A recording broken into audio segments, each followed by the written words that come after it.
ये धन है जो आपका आपके साथ जाएगा।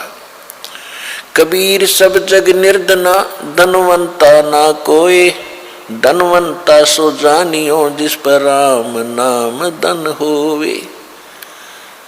कि सारा संसार निर्धन है, जिसके पास सत्य भक्ति जो राम का नाम का धन है, यानी सच्चे मंत्रों की कमाई जो है राम नाम का धन होता है, वो एक धनवान है। बाकी संसारिक संपत्ति, भौतिक जिसके पास संपत्ति है उसको अध्यात्म मार्ग में धनी नहीं माना जाता। फिर क्या बताते हैं कबीर, राम रटत निर्धन भलो और टूटी घर की छान है, वो सुंदर महल किस काम के जहां भक्ति नहीं भगवान। पुण्यात्माओं, आज परमात्मा के बच्चे जिनको दीक्षा प्राप्त हो चुकी है, उसके परिवार के अंदर एक मिनी आश्रम बन गया। ऐसा स्थान बनाया जाता है जहाँ भगवान के स्वरूप को रखते हैं, जहाँ परमात्मा की ज्योति जलाई जाती है। सभी उठकर वहाँ प्रणाम करते हैं। सुबह और शाम दोपहर को भगवान की चर्चा चलती है, रमैणी होती है, आरती होती है, सुबह के नित्यनेम होते हैं।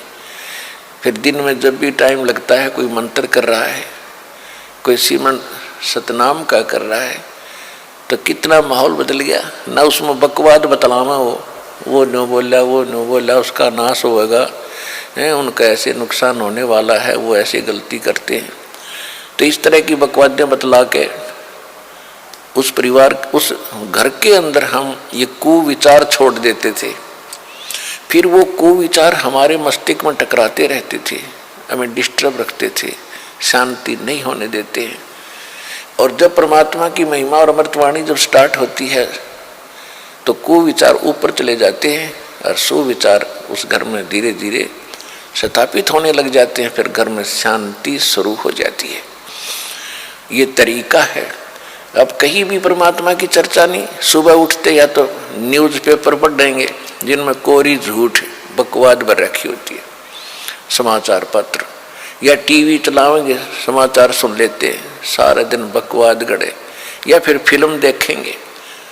तो जब तक प्राणी के पूर्व जन्म के शुभ संस्कार चलते हैं तब तक वो कुछ भी करता रहे, और सपने में भी भगवान याद ना करो, उसको सारे सुख मिल रहे होते हैं।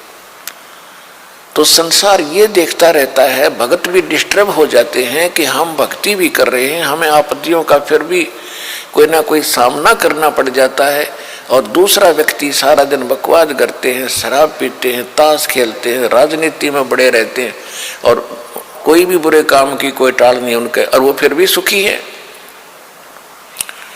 तो इसको देखकर विचलित ना होना, परमात्मा के बताए इस पॉइंटों को, बिंदुओं को ध्यान से सोचना। कहते वो पिछले जन्म के पुण्यकर्मी प्राणी हैं, और जब तक उनके पुण्य चलेंगे वो कितने को वध करो, उनको कोई हानि होने वाली नहीं है। और जब उनके पुण्य समाप्त होंगे फिर पाप कर्मों का दौर शुरू होगा। फिर देखना उनके घर में के कहर टूटेंगे।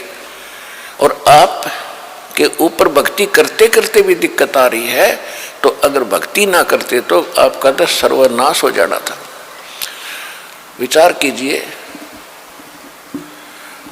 जैसे आप जी ने सर्दी के मौसम में कंबल ले रखा है या स्वेटर पहन रखी है और सर्दी फिर भी लग रही है, तो ये ना सोचना कि आप उस स्वेटर ने आपका बचाव नहीं कर रखा। अब जैसे यहाँ भक्त कई कहते हैं जी हमने पाठ भी करवा लिया, जोत भी बोल